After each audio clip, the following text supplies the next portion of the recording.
네, 이번 시간은 취업 원포인트 레슨 시간입니다. 네. 자, 고민하는 우리 취준생의 불안한 마음, 이 시간을 통해서 조금이라도 해결해 보시기 바랍니다. 네, 진심으로 응원하고 해결책까지 주실 두 분 소개해드리겠습니다. 네. 취업 보기 카페 권기영 멘토님, 이지연 게스트 함께합니다. 두 분 어서 오세요. 자, 어서 오십시오. 안녕하세요. 네, 반갑습니다. 네. 자, 다음 취업 보기 카페에 또 어떤 질문들이 올라와 있을까요? 네, 지연 캐스터. 네, 취업 원포인트 레슨 152만 취업 준비생들의 공간이죠. 다음에 취업 보기와 함께하고 있습니다. 현재 카페 안에 들어와 있는데요. 또 한 주간에 많은 고민들이 올라와 있었습니다. 네. 첫 번째 사연은 이직에 관련된 사연을 좀 골라봤는데요. 제목이 이 조선해양 부동산 이직 관련 조언 부탁드립니다. 라는 제목입니다. 이분은요, 원래 전공이 조선해양 관련 업계에서 재직을 하고 계세요. 전공을 살려서 관련 업계에 취직을 하셨는데, 그런데 본래 관심사가 부동산 쪽이셨나 봐요. 이쪽으로 업계를 좀 이직을 하려고 한다, 이렇게 올려주셨는데, 해외 부동산 기업에 관심을 갖고 계신 것 같은데 이쪽으로 지원을 하려면 어떤 스펙들 필요한지 알 수 있을까요? 라고 써주셨고요. 언어 실력 상급이라고 써주셨고요. 또 부동산에 대한 지식은 경매 공부한 것 외에는 없습니다. 이 경매 공부는 개인적으로 공부한 것이지 취업을 위한 것이 아니라서 전문적으로 아는 것은 아닙니다. 도와주세요. 라고 올려주셨는데요. 전공을 살려서 조선해양 분야에 취업을 했는데 본래 관심사를 살려서 부동산 쪽으로 이직을 고민하고 계셨습니다. 네, 조선해양 분야면 일반적으로 좀 안정적인 분야로 많이 네. 알려져 있는데 전문 분야인데. 그래요. 예. 그래도 부동산 쪽으로 이직을 하고 싶다 이러신 거 보니까 네. 정말 그쪽에 관심이 좀 많으신 것 같아요. 그리고 이제 부동산이라면 사실 저는 거기 집 이렇게 구해주고. 그렇죠. 네. 3월 달에 저도 방 빼야 되는데. 아니, 이거 부동산 중개업밖에 생각이 안 나거든요. 일반적으로 네. 그쪽이 좀 생각이 많이 나죠. 부동산 업계가 뭐 있습니까? 이직 전망도 좀 알려주시고요. 네, 부동산 취업하면 사실은 굉장히 카테고리가 넓은 이야기인데요. 네. 법, 뭐 토지, 뭐 마케팅, 건물, 말씀하신 대로 경매 이런 등등의 세부가 굉장히 많잖아요. 근데 지금 질문 올려주신 분이 원하시는 답으로 좁혀서 답을 해보자면 해외 부동산 기업으로의 취업은 두 가지일 것 같아요.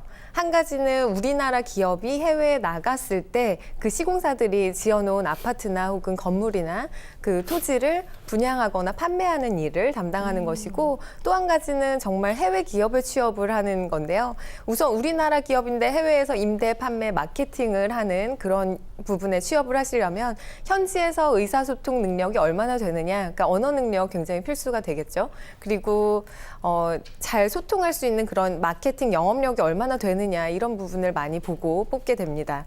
그리고 그런데 지금 이러한 업체들은요, 주로 캄보디아라든지 베트남, 필리핀 같은 신흥 개발국에 아무래도 건물이 많이 올라가고 있잖아요. 그런 부분에 취업을 하시면 나가서 파견되어 일하게 되는 경우가 많이 있습니다. 아, 그렇군요. 네. 해외 부동산 쪽으로의 이직 전망을 물어오셨는데 주로 우리나라 건설사들이 지어놓은 건물을 이제 임대하고 판매하는 그런 역할을 하는군요. 일단 외국인들을 대상으로 하는 거기 때문에 언어, 커뮤니케이션 능력이 중요하다, 이런 점을 좀 그렇습니다. 짚어주셨어요. 자, 그리고 해외 부동산 업체에 이제 취업하는 거라고 하셨기 때문에 네. 저는 그 해외에서 말이 통해야 되지 않습니까? 그렇죠. 언어 능력이 좀 있어야 된다고 생각합니다. 그런 거 아닙니까? 네, 그렇죠. 근데 이분이 조금만 더 자세히 적어주셨으면 좋았겠는데, 그 언어 능력이 상급이라고 하셔서 저는 이제 영어로 받아들였어요. 그래서 일단 대표적으로 미국의 케이스를 제가 좀 생각을 해서 왔는데요.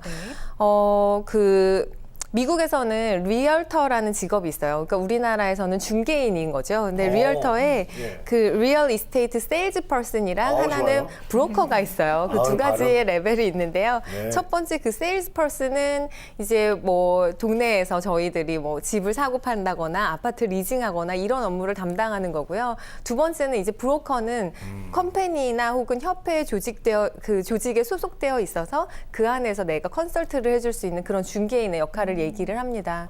근데 이분의 경우는 아마 두 번째 이제 그 컴퍼니에 들어가서 브로커 역할을 하고 싶은 생각이 있지 않나 하는 생각이 들었어요. 근데 이렇게 그 두 가지가 다 되시려면 자격증이 필요한데요. 자격증을 취득하려면 40시간 내지는 90시간의 수업을 듣고요. 그 인턴십을 하셔야 돼요. 그리고 그 주에 해당되는 부동산 법을 시험을 보셔서 통과를 하셔야 되고, 네. 그런 요건들이 좀 있습니다. 아, 부동산 중개만 그렇군요. 있는 게 아니네요. 예, 리얼 그렇군요. 이스테이트 브로커. 네. 네. 자, 그렇죠. 지연 캐스터? 40시간에서 90시간 일단 수업을 들어야 되고 인턴십까지 해야 된다 이렇게 말씀해 주셨는데 네. 이 부분이 좀 자세히 알고 싶어요. 이 부분이 준비가 돼야 네. 이분도 데뷔를 할 수가 있잖아요. 그렇죠? 네. 인증된 중개사 밑에서 주니어 브로커로 몇 년을 일을 하신 다음에 그 다음에 부동산 법을 통과하고 그렇게 되면 이제 중개 컨설팅을 할 수 있는 자격이 주어지거든요. 근데 어떤 주에서는 이제 컬리지만 졸업한 다음에 바로 자격증이 주어지기도 하고요. 어떤 주에서는 그 인턴십이 굉장히 조금 하드하고 이게 주마다 조금씩 기준이나 요건들이 좀 달라요. 그래서 공부하시면서 그런 부분을 조금 더 알아보셔야 되는데 제가 웹사이트를 하나 소개해 드리겠습니다. 네. 미국의 국립부동산 중개인 웹사이트가 있는데요. 그 자막에 그 www.realtor.org에 들어가 보시면 네. 한국에서도 충분히 준비하실 수 있는 온라인 네. 교육 정보라든지 면허증 취득 정보가 나와 있으니까요. 나오네요. 참고하셔서 준비하시기 바라겠습니다. 네. 그래요. 언어 문제에 대한 좀 철저한 준비가 있어야 되겠군요. 맞아요. 예. 기본적으로 해외 부동산 업이니까 그러니까요. 당연히 언어가 돼야 되는 건 기본이고 맞습니다. 말씀하셨던 준비 과정들 뭐 잘 알아보셔서 인턴십이나 자격증 이런 것들도 준비를 해보시는 게 좋을 것 같아요. 네. 아까 제가 지연 캐스터를 부른 이유가 브로커 원조 발음 좀 듣고 싶어요. 어떻게 해요?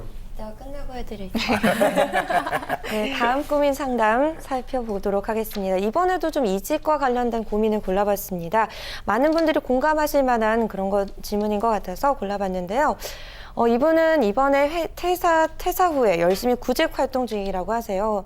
아마도 돌아온 취업준비생이 돌치생이 아닐까라는 생각이 드는데요. 네. 이분이 다른 곳으로 신입 또는 경력직으로 이직을 하려고 하는데 만약 신입으로 지원을 해도 경력기술서 같이 제출하는 게 좋나요? 라고 질문을 주셨어요. 신입 지원인데 경력기술서 같이 쓰면 그냥 서류도 안 보고 탈락시킬까 봐 걱정이네요. 라고 써주셨습니다. 유유 혹시 또 하셨네. 이분 같은 경험이 있으신 분이 있다면 답변을 부탁드린다고 약간 공유를 원하셨는데 이거 살펴보죠. 아 그렇군요. 유유가 딱 마음에 와닿네요. 예, 경력은 있지만 이분이야말로 어떤 올드르키 그렇죠. 중고 신인이 아닌가 생각이 듭니다. 경력직보다는 그냥 신입직으로 지원하려는 그런 마음이 크신 것 같은데. 네. 그렇죠. 여기서 이제 패스할까봐 걱정이다 이렇게 쓰셨는데 그러니까 통과가 아니라 그냥 서류를 보지도 않고 네, 탈락시킬까봐 뭐 이런 탈락된다니. 얘기죠. 여기서 패스는요. 그렇죠. 네. 맞습니다. 자, 그렇다면요, 권기영 강사님, 네. 기업들이 경력기술서를 제출하는 신입에 대해서는 좀 어떻게 생각합니까? 네. 어떻게 생각하실 것 같으세요? 그냥 중고 신인으로 생각할 것 같은데. 중고신인. 네. 근데 우선은 신입이어도 경력기술서가 있는 친구는 조금은 더 다시 보게 되거든요. 왜냐하면 기업들은 신입사원을 뽑아서 교육시키고 또 그 업무에 맞게끔 익숙해지게끔 교육을 시키려면 비용과 시간이 상당히 많이 듭니다. 그래서 그것에 대한 업무의 익숙함이 조금이라도 있는 친구들을 아무래도 선호하게 되겠죠. 그래서 신입이더라도 경력기술서가 있는 친구라면 그런 지원자들은 조금 더 서류가 매력적으로 보이겠죠. 아 그렇군요. 신입이라도 아무래도 경력기술서가 있으면 다시 보인다. 뭐 네. 예를 이런 들어서요. 말씀이십니다. 무역 쪽에 지원을 하더라도 네. 그냥 무역에 관련된 일을 했습니다라고 어필하는 것보다는 관세, 뭐 환급, 통관 절차, 내고 이런 부분들을 좀 자세하게 알고 있는 친구들은 아무래도 바로 업무에 투입하기가 더 수월하겠죠. 그렇기 때문에 그런 부분에 대한 언급을 하신다면 본인이 얼마만큼 준비되어 있는 인재인지를 어필하실 수 있을 것 같습니다. 네. 그래요. 이분은 예. 사실 요즘 올드루키 선호한다고는 하지만 사실 새로 지원하는 분야와 관련도 있어야 될 것 같고 또 네. 경력기술서의 경력 내용 신뢰가 가지 않으면 그렇게 큰 도움이 될 것 같지도 않다 이런 생각이 드는데 그렇죠. 이 경력기술서 잘 쓰는 요령이 있다면 뭐 어떤 게 있을까요? 네, 우선은 과장하지 말고 그대로 쓰시는 게 중요하고요. 이력서의 경력란이라는 게 상당히 공간이 제한되어 있기 때문에 경력 기술서에 내가 무슨 업무를 구체적으로 담당했는지에 대해서 쓰는 거잖아요. 그렇다 보니까 근무 회사와 부서명 적으시고요. 내가 이직할 곳에 업무하고 그 조건이 맞는 그런 부분은 강조해서 상세히 적으시고요. 그렇지 않은 부분들은 그냥 대략적으로만 그렇게 적어주시면 되겠습니다. 네. 알겠습니다. 신입 지원할 때는 무조건 뭐 답 없죠. 그렇죠. 무조건 어필. 자신을 그냥 맞습니다. 강력하게 어필하는 방법이 좋은 것 같습니다. 네. 그리고 직무 능력 좀 강조해서 경력 기술서 쓰시면 좋은 결과가 있을 것 같습니다. 자, 지연 캐스터 다음 고민 좀 알아볼게요. 네, 요즘 취업이 정말 어렵잖아요. 그렇기 때문에 꼭 좋은 일자리에만 아니더라도 계약직으로까지 범위를 넓혀서 구직 활동하는 경우가 참 많습니다. 그렇기 때문에 지금 살펴볼 고민도 어쩌면 좀 당연한 것 같다, 이런 고민 좀 살펴볼까 하는데요. 제목이 이 계약직 1년 정규직 전환 가능의 의미라고 써주셨습니다. 이분이 어떤 이 향수 수입회사에 지원을 해볼까 하고 계신데요.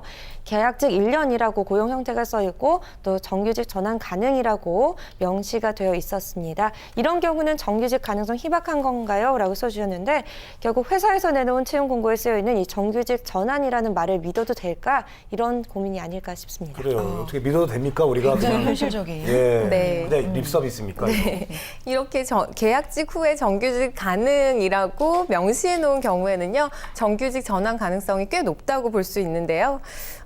대신에 요즘에 굉장히 기업 환경이 퍽퍽하다 보니까 그 인사에 대한 리스크를 본인들도 줄이기 위해서 일단은 1년을 너를 지켜보고 뽑을게 라고 하는 회사들이 상당히 늘고 있습니다. 그래요. 사실은 뭐 선진국 같은 경우는 이미 이런 계약직 채용이 훨씬 더 많이 늘고 있고요. 얼마 전에도 컨설팅 해주었던 어떤 친구가 독일의 유명한 렌즈 회사인데 거기에 지원을 하려는데 스펙도 상당히 좋더라고요. 근데 그 친구도 역시나 이런 경우였거든요. 그래서 본인이 얼마만큼 그 1년 동안 계약직에 몸담고 있을 때 본인의 가치를 어필하느냐에 따라서 그 1년 후에 정규직 가능성이 주어질 거라고 생각이 듭니다. 그렇습니다. 이렇게 한번 해보고 일단 너 하는 거 봐서 한마디로 그런 얘기잖아요. 그렇죠. 근데 1년 동안 지켜보겠다. 근데 반대로 우리 권기현 선생님은 우리 하는 거 봐서 이렇게 이제 본인이 고정으로 나오겠다고 이렇게 결정을 해주셨습니다.